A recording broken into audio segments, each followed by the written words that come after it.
Hi, everyone. Thank you so much for joining us today for this webinar from Clinical to Commercial Talent Strategies for Biopharma Growth. We're going to get started pretty quickly here, so just giving a few more moments for everyone to join and hop on the call. And we're going to get ourselves going here. So just making sure you're in the right spot. So a few quick housekeeping notes before we get started. So for anyone joining as a listener, as a registrant today, attendee phones are listen-only mode. So you can hear us, but we can't hear you. Questions, however, are welcome. So we ask you to submit your questions via the chat. We're going to be having about 10 minutes towards the end for a Q&A. Your questions are anonymous to other attendees, so please submit them via the chat. We're going to do our best to answer as many of them as we can. And finally, the webinar is being recorded. So if you are not on the call, you're not able to make it today, or you want to pass it on to someone else after, every registrant is going to receive a link via email following the event, and we'll include some links to other resources as well following the event. So I'm Chantal Dresner of BioSpace. I produce reports and insights related to the biopharma workforce. So I look at labor market trends, hiring activity, compensation benchmarking, and I also oversee our annual Best Places to Work campaigns and our 40 Under 40 programs. So for those of you who aren't very familiar with BioSpace already, we're an award-winning biopharma news and career site. We've got over 1 million monthly visitors and hundreds of thousands of newsletter subscribers. We've got 5 free newsletters that you can subscribe to if you don't already, including our daily Gene Pool, which covers the biggest biopharma news stories across business, clinical, and regulatory. And we also have 2 podcast shows. So the weekly featuring our news team discussing the biggest news stories of the week, and Denatured, which does deep dives into big picture biopharma issues and topics that impact our industry. Every quarter, we also cover our quarterly job market report. So this is written by our brilliant editor, Angela Gabriel. She covers layoffs, workforce, and job trends, and those are freely available on the site to download. So we recently published our 2026 Q2 job market report, and the data pulled from that BioSpace report supported activity that we've been seeing and trends that we've been hearing from the companies that we work with. So you can download that report for free on BioSpace, and we will include a link in our follow-up email. So why are we discussing commercial team building today? We've been seeing an uptick in hiring across commercial disciplines. More and more companies seem to be getting ready to launch products. So this trend line that you see here is showcasing the live jobs across sales, medical affairs, marketing. These are all jobs being posted on BioSpace. And as you can see over the last year, we're starting to see that more and more organizations are hiring for these roles. But at the same time, we know that there's a lot of highly qualified professionals looking for their next opportunity. And we're hearing at the same time from employers that it's tough for them to find like the right person, the right talent for those roles. So for those of you on this call who are approaching this inflection point of commercial readiness, we're going to discuss how you can really navigate that change from a people-based perspective, from a culture perspective, and how you can sort of avoid those pitfalls to optimize success. So we've brought together an amazing panel today, some outstanding leaders in this space, all bringing a different perspective to the conversation about how hiring managers, HR, talent acquisition can navigate those upcoming shifts, particularly when it comes to building out teams. So we're joined by Margaret Blackwell of Amplity, leading their recruiting services and talent acquisition, Michael Campbell, Chief Commercial Officer at EyePoint, where he's scaling ophthalmological products, and Carrie Need, who has more than 2 decades of commercial and clinical development experience across companies like Pfizer, Seagen, and Lilly. So hi, welcome. Thanks so much for joining me today. If you could each provide a little bit of context on your backgrounds and perspectives, that would be great. Margaret, if you could kick us off. Yes, thank you, Chantal. It's great to be with everybody today. Margaret Blackwell. I have 30 plus years of pharma industry experience. I've spent the last 22 of those years here at Amplity, head of the global talent acquisition and our recruiting services. And we work with small biotech, top 10 global and mid-sized pharma organizations in medical and commercial. Thanks so much. Michael? Yeah, sure. It's good to be with everybody. Looking forward to the conversation, and thank you for the invite. This is my 33rd year in biotech. And across those years, it's been with some of the larger companies like Lilly, J&J, Genentech, Novartis. But really, the last 10 years have been focused on startup, small to medium biotech. Of those 33 years, 28 have been in ophthalmology, both front of the eye and back of the eye, retina, which is where I'm at today with EyePoint. The majority of that time has been in retina. And we've got phase 3 data coming up. So we're looking to put together a terrific launch. And this will be my fifth true, what I consider a true startup, like grounds up build of a commercial organization to launch. So looking forward to the conversation today. Thanks, Michael. Carrie? Good morning, good afternoon, everyone. So since we're talking about timelines, I started my career in pharma in 1999, so hard to believe it's been this point. But I've spent my career both in small biotech and large pharma and kind of going back and forth between the two. Lilly, Seagen, Pfizer, including Seagen through the Pfizer acquisition. So if you ever want an interesting experience, go through an acquisition. But along the entire commercial chain, if you will, so everything from US launches, a number of those, some global work, payer and access. The one common thread has always been oncology. So continuing, even when I step out of oncology, I've been in immunology, I've been in neurology, always coming back to oncology and what we're doing to help patients. So most recently, I took a step out of commercial or an extension of commercial and went into program leadership. It's on the clinical development side, but they have a need for that commercial perspective and influence as well, which is how I tend to operate in that space. So good to meet everyone. Awesome. Thank you so much. So let's kick off our discussion. Like I mentioned earlier, we are talking about this because we're hearing more and more companies are getting ready to launch commercially, and the roles that support those launches are becoming increasingly in demand. Margaret, could you maybe speak to the state of the market for commercial talent over the last few years? You work with a lot of different kinds of companies. What's really driving that shift and changes in hiring right now? Well, I was really excited to read the report because it really validated what we're seeing. And we work a lot in oncology and rare disease. So we've always seen a high demand for these types of candidates. But more recently, we've really seen an uptick even in these types of candidates. So that is one of the areas. Some other areas we're seeing in trends in the market is generational differences. We have Gen Z, we have millennials, we have Gen X. And so each of these operate a little bit differently. And we've actually got 4 different generations in the workforce right now. So each of these has different ideas of what they want from an employer. So that impacts a lot of the hiring changes there. The other area that we are starting to see more of is the skills-based hiring. So instead of you need to have X years in this, we look for people that maybe have the right skills, and that's opened up a lot of doors for people that maybe wouldn't necessarily be considered for certain roles. Working a lot in oncology, that's always been highly competitive, but it's really accelerated. I would even say the past year, and I've had 22 years in oncology. So I think with all the launches and the competitiveness of the market, we're really seeing a drive in change with candidates being more selective because they can be. Carrie, Michael, as not being on the recruitment side, a lot of what we're hearing is that it's despite all of these people looking for roles, we hear that it's still challenging for organizations to find the right kind of medical and commercial talent. Margaret's been speaking to what candidates are looking for and what's happening there, but like, why might medical and commercial roles be particularly challenging to hire for, even if they're in demand at the moment? Michael, I'll defer to you to start and I'll add on. Yeah, sure. So if you think about from a small to medium sized company like iPoint, it's an organization that has this really rich history in R&D and manufacturing. There is a history in commercialization, but they haven't commercialized in several years. In fact, they divested their commercial portfolio. So this will be a new commercial build.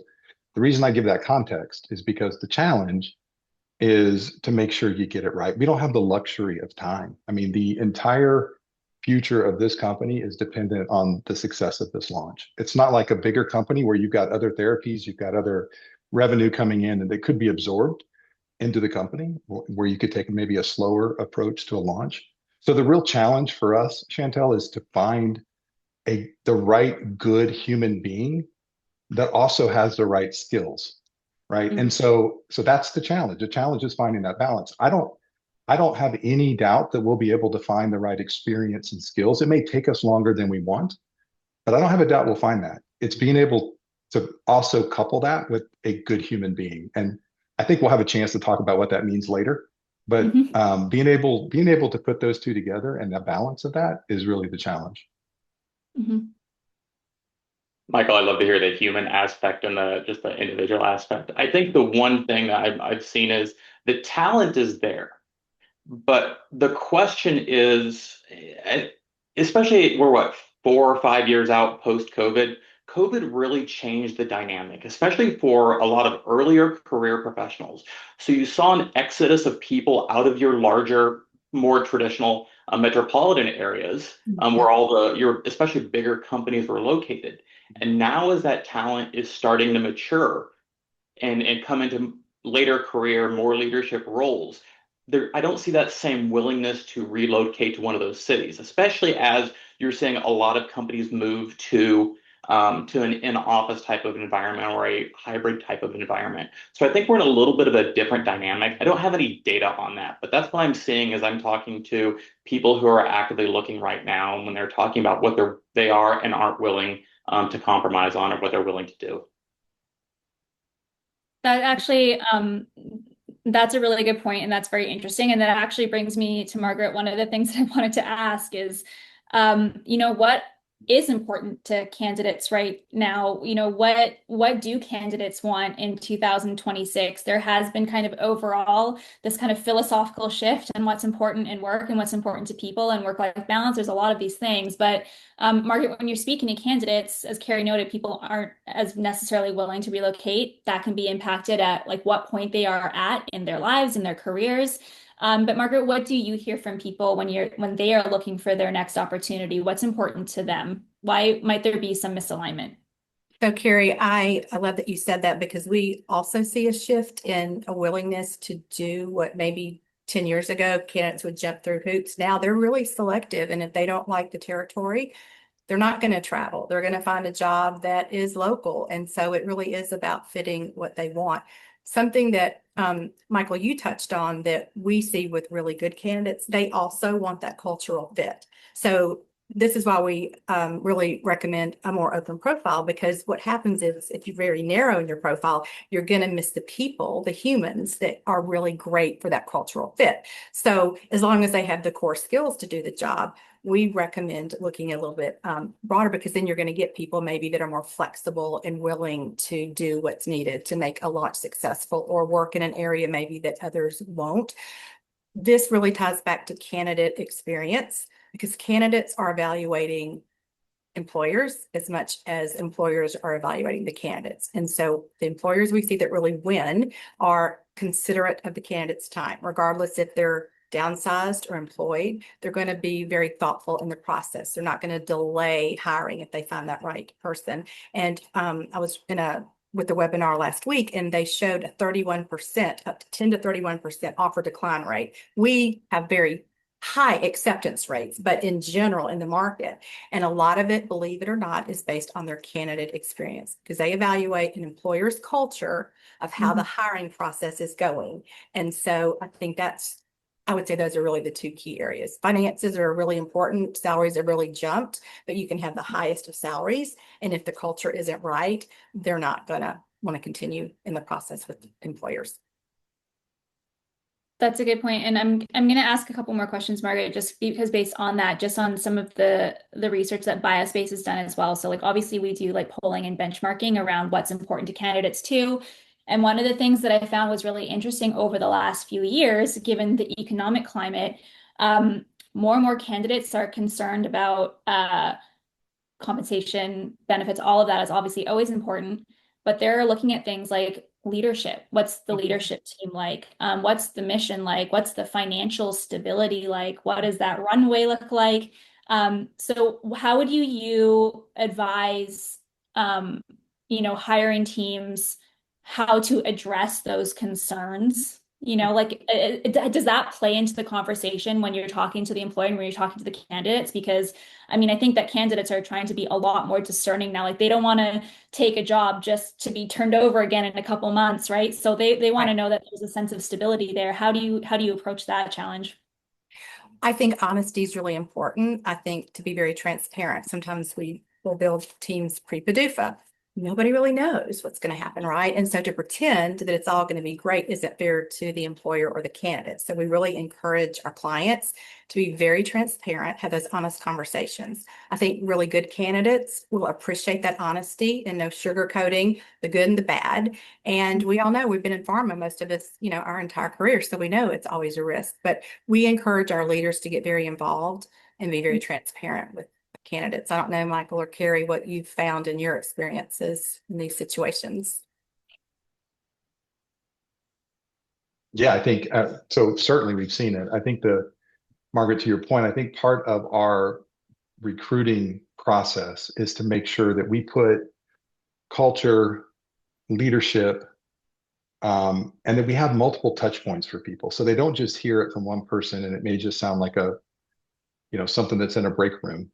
They actually hear it from multiple people with examples of what it actually looks like within the organization. And I think that's helped us be able to at least put our best foot forward to attract the right type of candidates. Yeah, completely agree.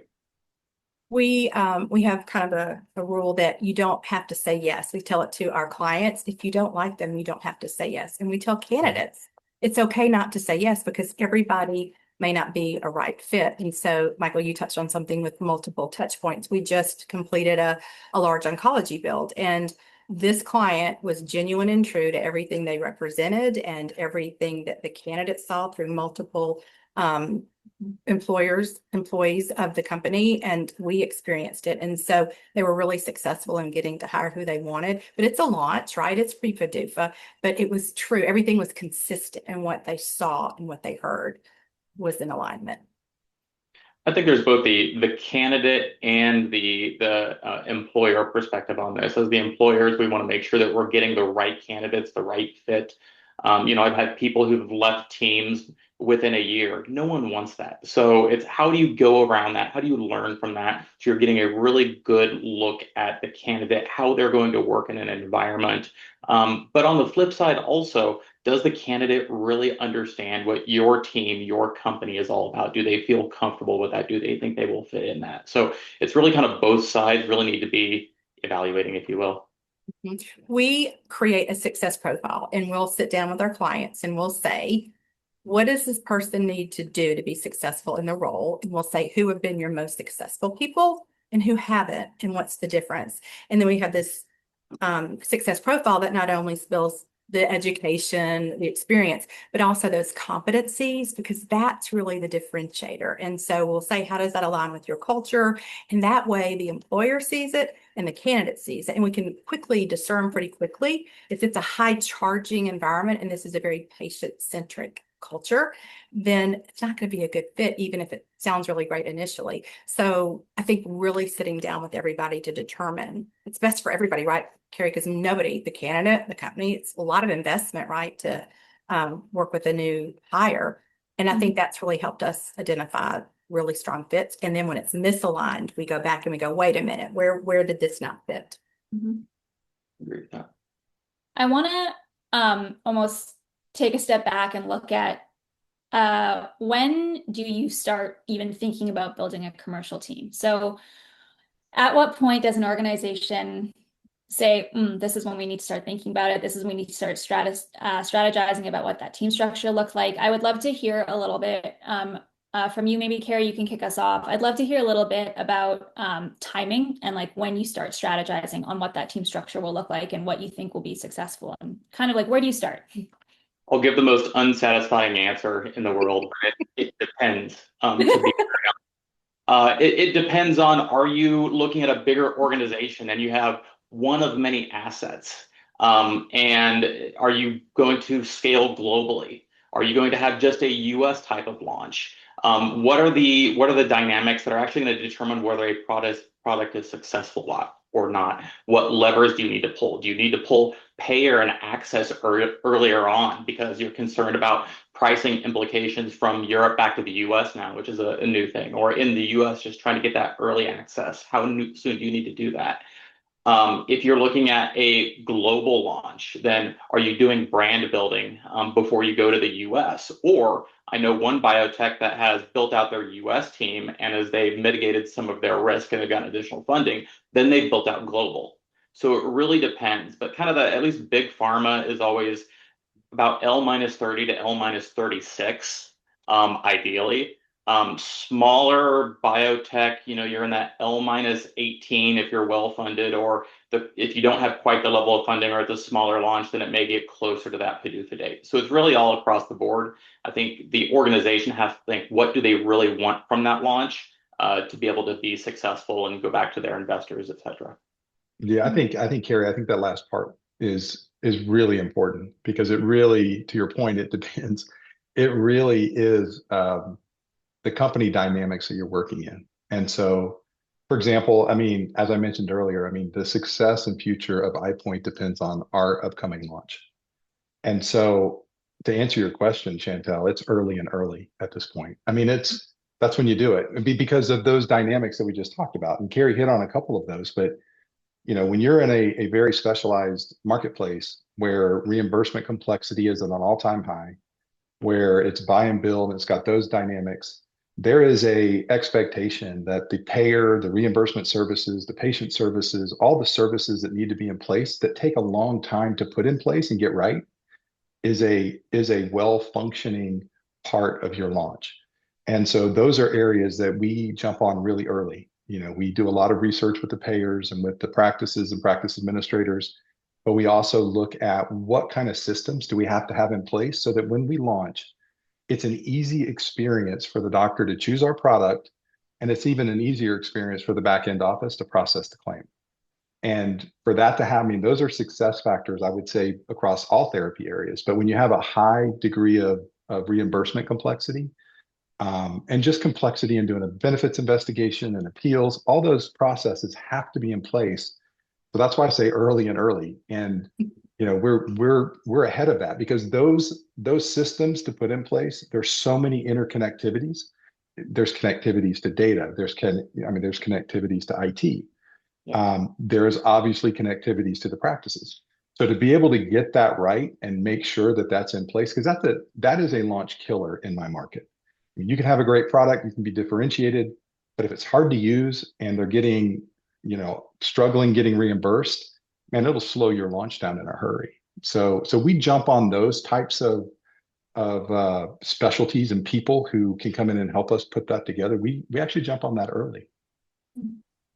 And I know we're talking about launch and how you build out for launch, but also as an organization, you do need to think about at what point you have that commercial and access perspective informing your phase 3 studies or your registrational studies, because that can make or break what you're trying to do. So regardless of the bigger organization, you need to make sure you have that perspective and your expertise. Do you have the right endpoints?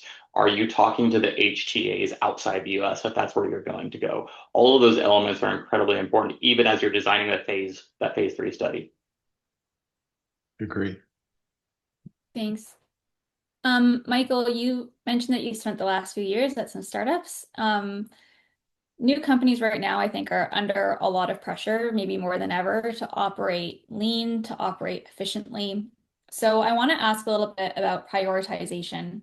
When you're looking at that team, what are those core roles that absolutely must be in place? And then what can you kind of build out over time? But what do you focus on when you're having to make tough choices?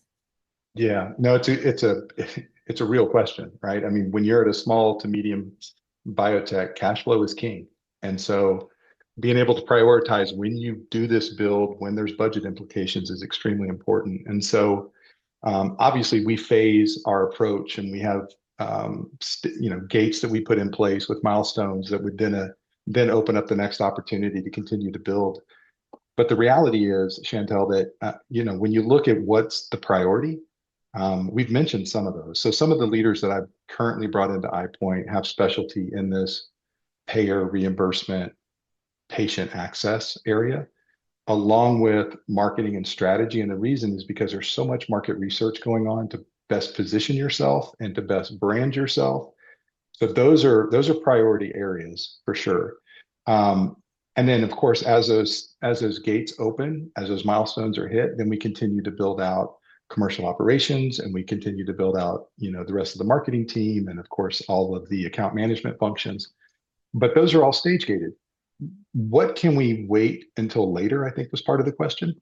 The reality is for us at iPoint, and again, it goes back to a specific company dynamic.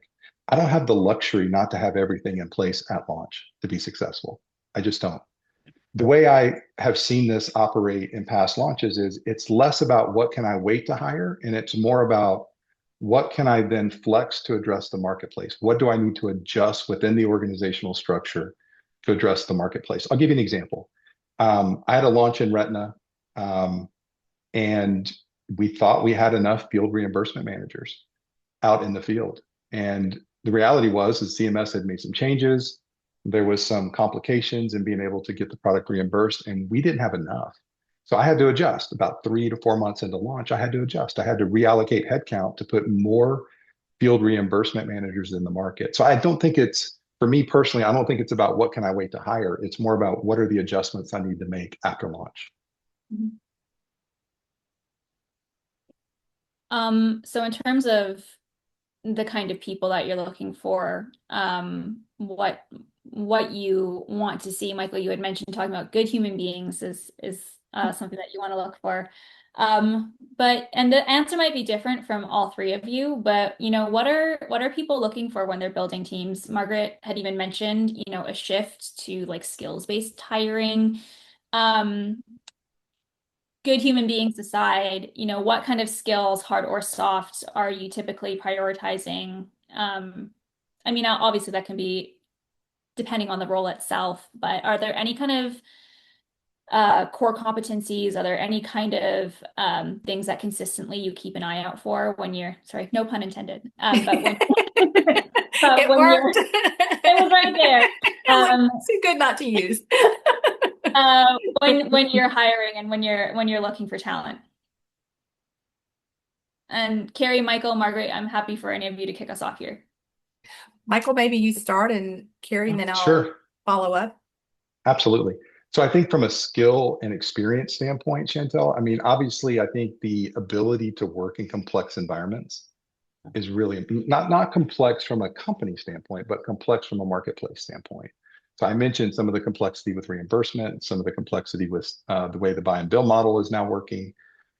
Finding individuals that have the experience around that it's a real premium. Now, if we can find that experience within Retina, that's a elevated premium.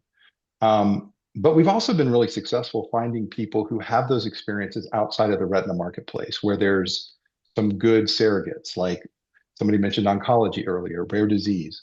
There's some real talent there where they may not have worked in Retina per se, but they have the ability to pick that up really quickly. I don't have the luxury of developing somebody into a role with a launch like this, right? And so being able to find those folks that can meet some of those experiences and skills around working with those complex marketplaces from a reimbursement and even from a crowded market competitive standpoint, that can then come in and learn Retina really quickly because they've got all of those experiences around some of the complexity. There's a high degree of collaboration that we look for as another area. We are so cross-functional. We put a premium on cross-functional within our company. And it's important. I don't think anybody's been successful in a launch in a solo department. So we look for people that can add to that collaboration approach. And I'll be candid. Listen, we spend a lot of time with our people. Sometimes, sadly to say, sometimes it's even more than with our families.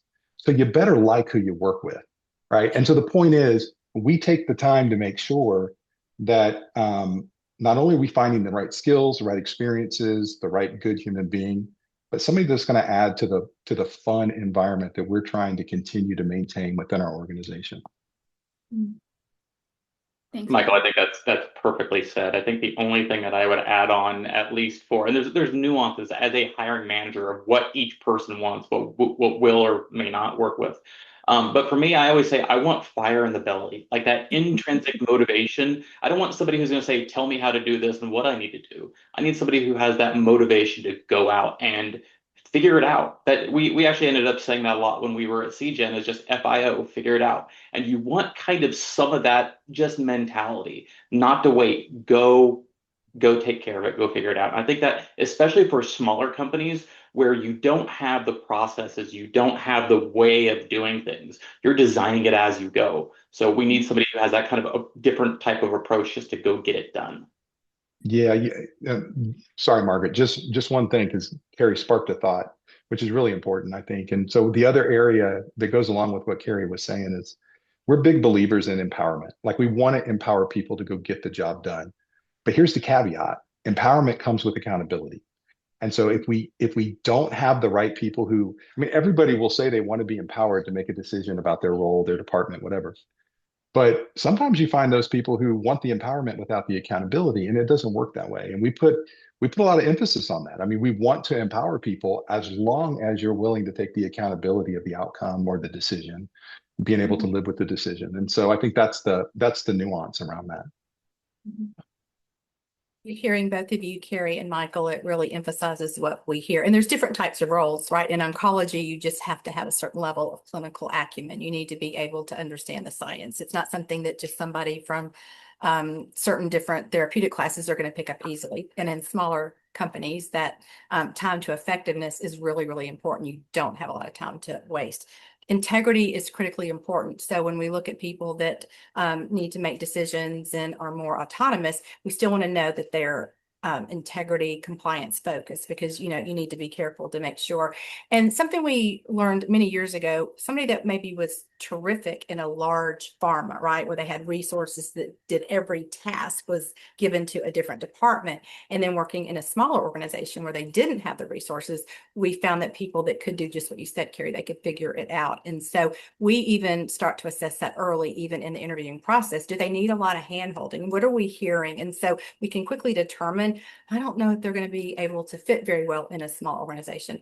On the flip side, if they've come from a very small organization and now they're in a highly structured large pharma with a lot of structure, they may not do well there either. I think across all of it, collaboration, willing to work and do what's needed to be done is always really, regardless of the role and the level, is really important. So that's actually, thanks, Margaret. That's actually a good point for bringing me to another question. I know there's a few things that we want to talk about, but you've all mentioned collaboration as being really important. So how do you ensure, cross-functional teams, are integrated for optimal alignment? Like once people have started, like, are there things that you can tangibly do to try to get everyone integrated and started off, optimizing for success? Michael, how's it going? I'm curious. Yeah, I mean, this is turning into a trend. I'll kick it off. So it's fine. No, this is great. So Chantel, is such an important question because you've heard us already talk about kind of this Yeah. cross-functional collaboration, how important it is. But I do think that um and I mean, by the way, I do not have a silver bullet, but I do think there's ways that you can ensure that you're getting the most, or at least putting your best foot forward and being able to create this cross-functional environment team of collaboration. And I think it starts with being able to align and set some goals and objectives Mhm. across functions. So being able to do that. Listen, I'm a firm believer that everything communicates. And just by being intentional about forming goals and objectives with your cross-functional partner communicates a ton, holds everybody to another level of accountability around it, and being intentional with it. I mean, spending time with you. I obviously I have commercial leadership team meetings. I invite my cross-functional team members to those meetings to make sure they've got a seat at the table, so they're involved in what we're talking about. Because candidly, there's no way we can be successful as a commercial organization without the partnerships outside of the commercial organization within our company. And so I need them, they need me. We like each other. We like spending time together, and we like doing hard work together. So I think all that works. I'll give you one example. Um, we have a launch readiness process, and I'm sure every company does this. There's some precision to it, but it's cross-functional in nature. It's very intentional. And so we have this team with a senior leader represented from all the different departments, regulatory, obviously marketing. There's a lot of commercial folks on this team. However, you got regulatory, medical, clinical, manufacturing, HR, IT, all the key functions that you need to be successful. That team meets at a regular cadence and does company readouts to the executive team and then obviously to others in the organization. So just by being intentional with that process, we're creating cross-functional collaboration and alignment within how we go about preparing for a launch. I think that intentionality, both in your design with how you're doing it within the organization, but also just setting expectations with your teams that they need to be working across. I think especially marketing and med affairs, a lot of times there's always a question of, is there this brick wall between the two? And you've got to help people figure out how to have those relationships. And it goes across all of the different functions as part of that launch team. And I would even include bringing in compliance, making sure they're part of your launch team. They're part of the discussions for things you're trying to do. Your legal people as well. So they're not always brought in, and I think they're so incredibly important. But all of this is, you can have the greatest org design, but if you don't have trust among your teams, that's a problem. So Michael alluded to it. And I think that just that trust and building trust in both capability and just, we get back to the good human thing. Having that is incredibly important, and bringing that element into that cross-functional launch team to help make sure that you're working together, rowing in the same direction, so that you're going to get done what you need to. We've seen companies that do this really well, that just mentioned what Michael and Carrie said. They are that example to others, and they do invite all of the key stakeholders. And they also let each person know how they contribute as a whole, that each silo doesn't operate successfully. And so why you're needed to be a part of this. And then they model that. And we've seen companies be very successful doing things that way. Margaret, I'm going to point another question to you right now, because I feel like this is something that everyone always wants to know.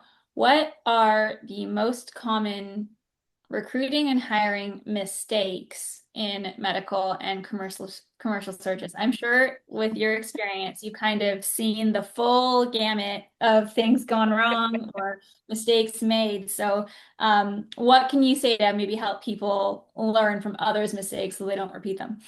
I am so glad that you asked.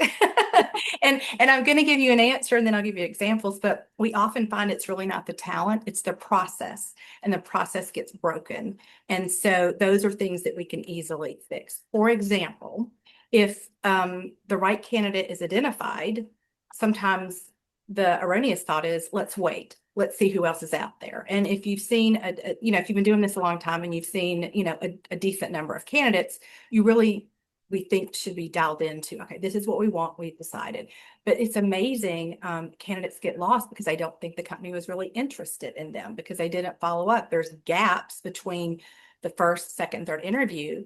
And we want to share that if you are interested in somebody, we really like to have a defined process to begin with. And I think it starts there.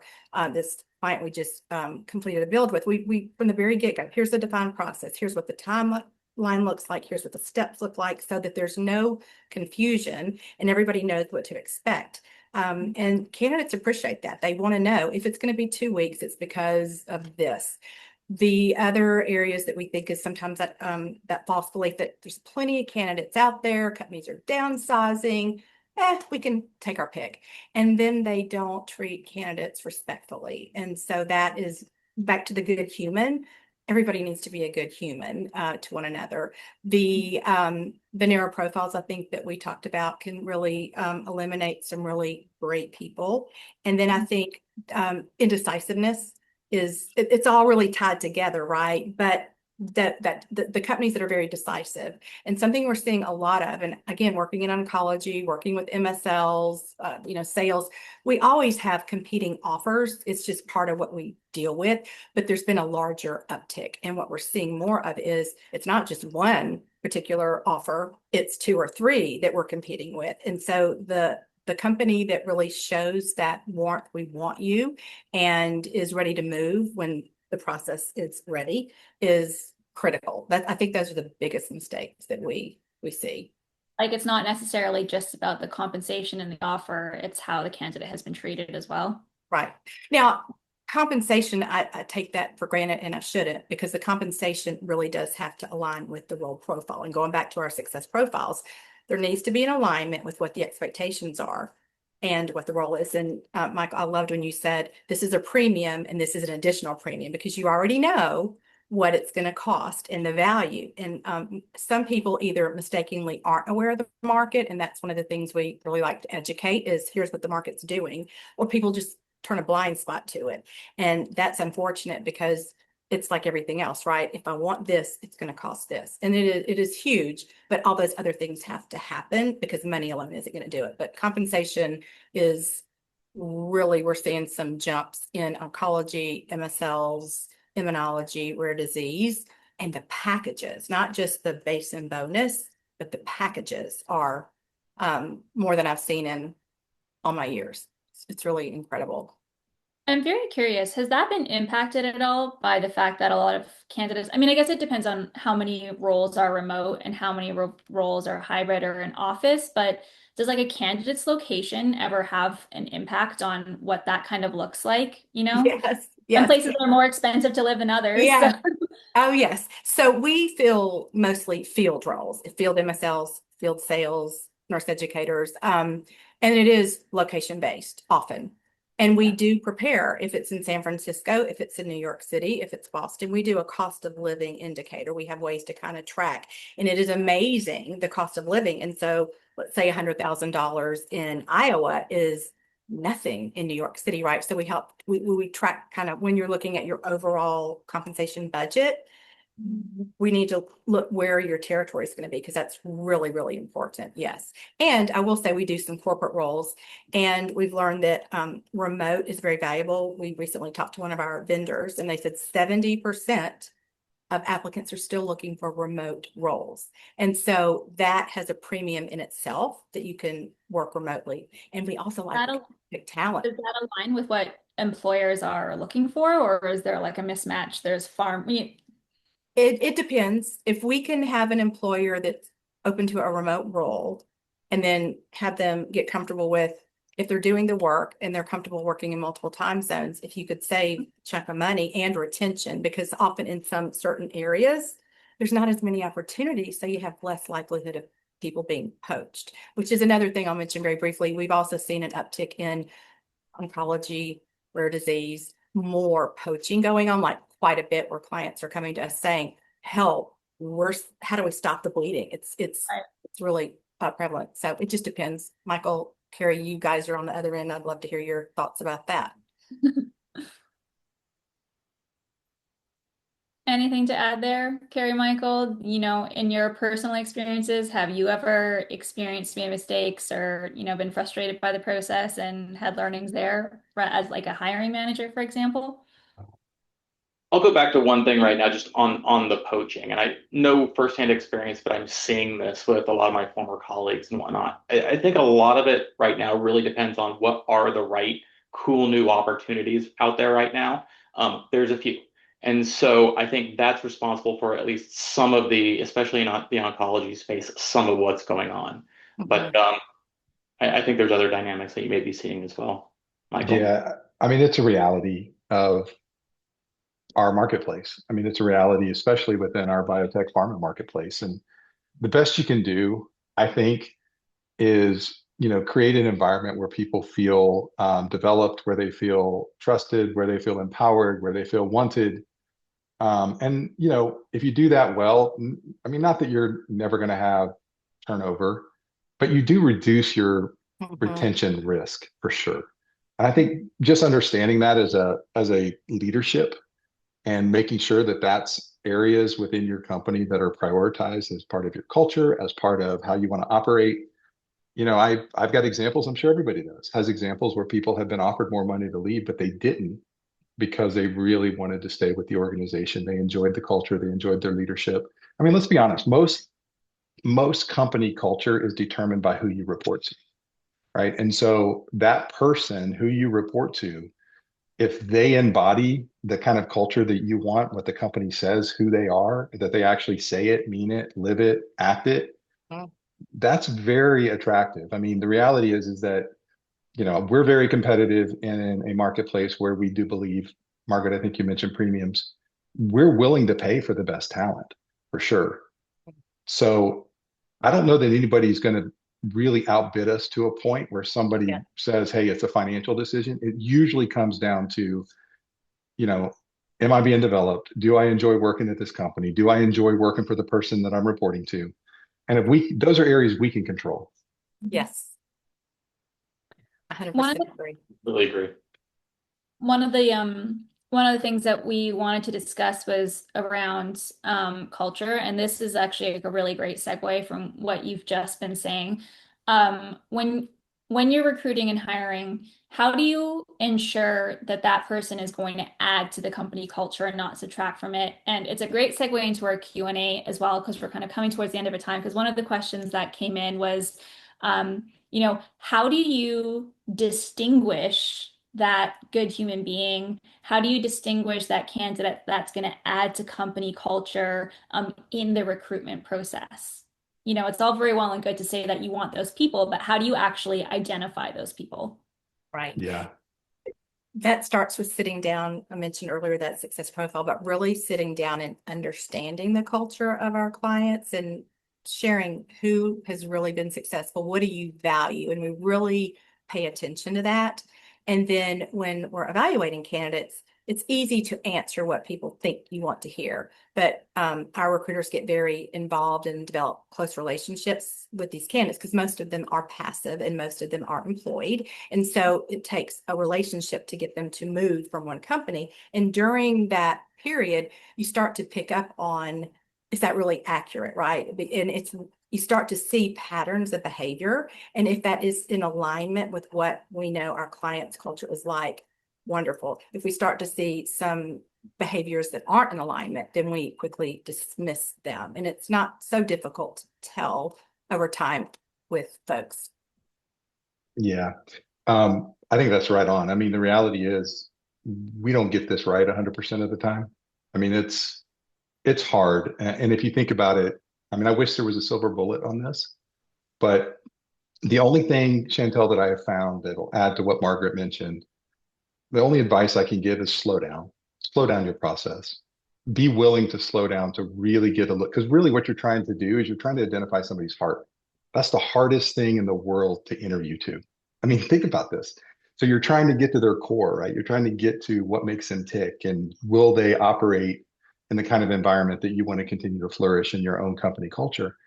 So I think it was mentioned earlier, some of it is multiple touch points, and those touch points are during working hours. Those touch points are after working hours. Those touch points are in person primarily. And it's those multiple touch points where you can really start to discern, is this a person that's going to add to our culture and our culture of collaboration and our culture of, it's kind of the golden rules, treating people with respect. And being able to work in some of these complex grinding environments as you prepare for a launch, and add to the culture and not take away from it. And I think those are the only way to get there. The only way to reduce your risk around this area is to slow down and spend more time with your candidates. And that's the only thing I have found that has, and it's very, I mean, it can be either very eye-opening or very confirming. And both are good, right? Both are good. But until you slow down and start having those conversations at work, outside of work with candidates, I don't know how you get there, to be candid. I mean, there's surveys, there's tests, there's all these kind of things you can do. And frankly, having a good, CRO help you can phase some of that out in the beginning. So that's extremely helpful.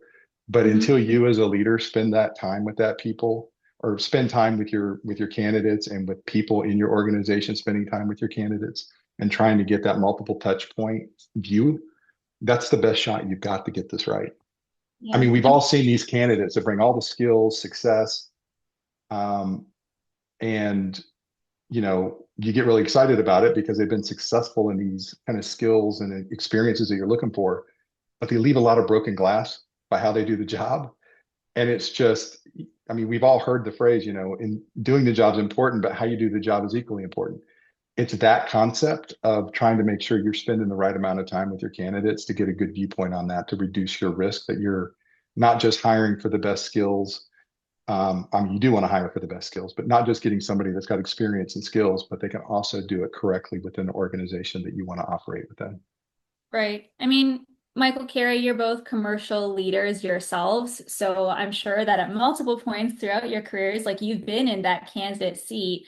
I mean, have you found that, like, Michael, you talked about multiple touch points, but when you've been looking for your next opportunities, were there any things over the years that kind of stood out to you as being like, yes, this is the company that I want to join?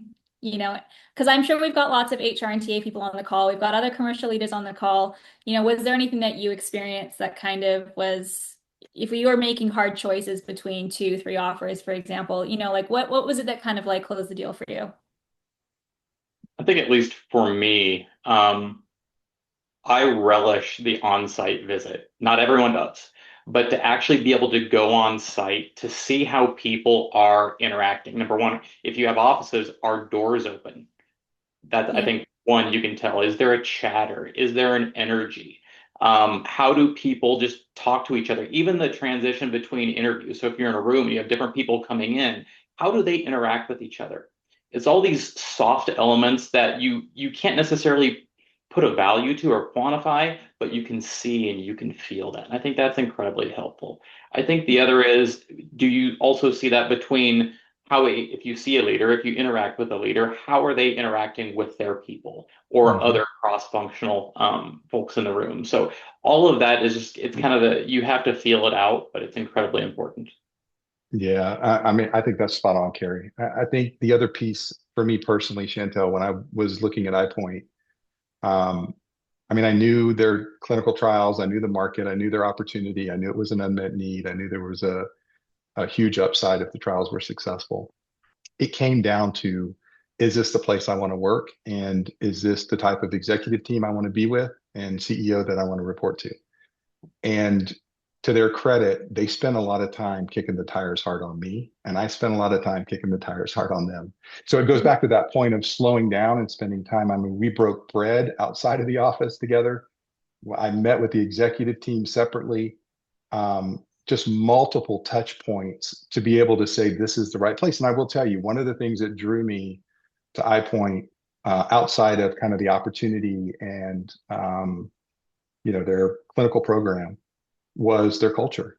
I mean, it lined up perfectly with the way I believe, with the way I think, with what I want to continue to try to add to. And since I've been at iPoint, it's only multiplied, right? It's only been reinforced. And so, but again, it goes back to the point we were making earlier. It's taken the time to have those multiple touch points to make sure it's a good opportunity on both sides, the company and the candidate. A couple more questions coming in on the Q&A. So we talked a lot about how to secure the candidate that you want and, you know, navigate offers and all those things and secure the candidate that you want. What happens and how do you treat the candidates that you decide not to hire? So someone was asking, you know, if suppose a company chooses not to hire a certain candidate, does this justify ghosting? Well, I'll say right off the bat that I don't think anything ever justifies ghosting, but I'm going to kind of evolve that question a little bit and say, how do you recommend handling those, you know, rejections when, as an organization, you've decided to go another way? We believe in treating a candidate like a customer. We actually have a client that it really is their motto, treat them like a customer. And we believe in that. And so regardless of the outcome, everybody needed to be treated respectfully. And if this wasn't the fit at this time, maybe another opportunity. We represent our client's brand, and we want to be very clear with candidates that no matter what your outcome, that you were valued, we appreciate you and your time, and we let them know. We never believe in ghosting. It's really one of our, I think, core tenets that we treat everybody the same, regardless of the outcome. It's really important for us. Yeah. I mean, the only thing I'd add is that, I mean, my grandmother used to have a saying, Chantel, that arrows of truth can be dipped in honey. And even even when you have the opportunity to have a really good candidate, but the decision went a different direction, you can still give the feedback on why you made that decision and where there may be opportunities for that candidate in the future. You can do that with the arrows of truth being dipped in honey, because the reality is, when you say no to some good people and good candidates, again, it goes back to everything communicates. While today's opportunity may not have been the right opportunity, there might be one in the future. And you want to make sure that you're communicating that correctly as your company, but also as what you stand for. Um, I've had examples, I'm sure Carrie and Margaret do too. I've had examples where I didn't hire somebody initially, but a year or two later, I ended up hiring them because it was a different role, different opportunity, and it made sense. So, but they were willing to entertain it because how they were treated in the first Yeah. no. Yes. And they refer people. We've had candidates write and say, you treated me so respectfully, and even though I didn't get this job, I want to refer this person to you. And that, I think, speaks really volumes of how we want to represent ourselves to our candidates. I think the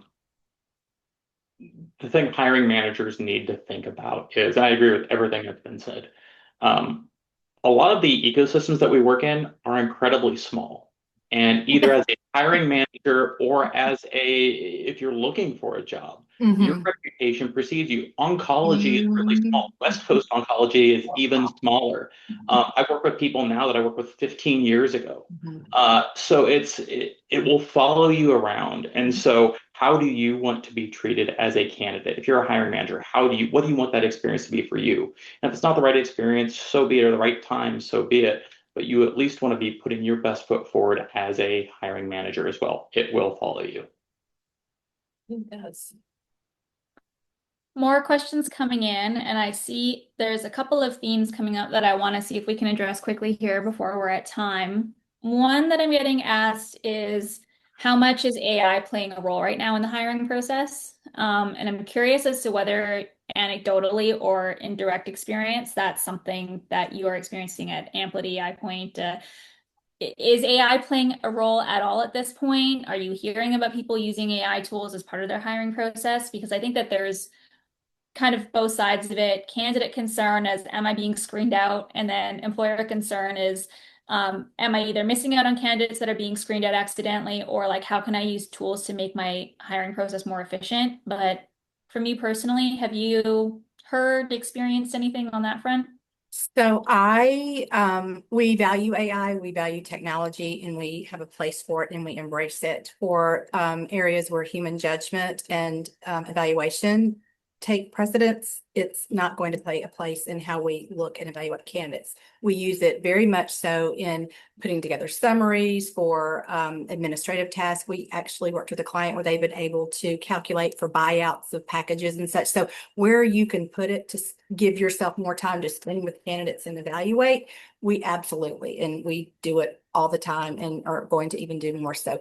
But from all of the personal experience and then all of the webinars and research I've been doing, those that are really ingrained in talent acquisition as their, art and passion, which this is, we're not going to exchange the human touch for something that's automatic when it's candidate involvement today. I don't think that's going to change. We're in the people business, and interacting with people are critical.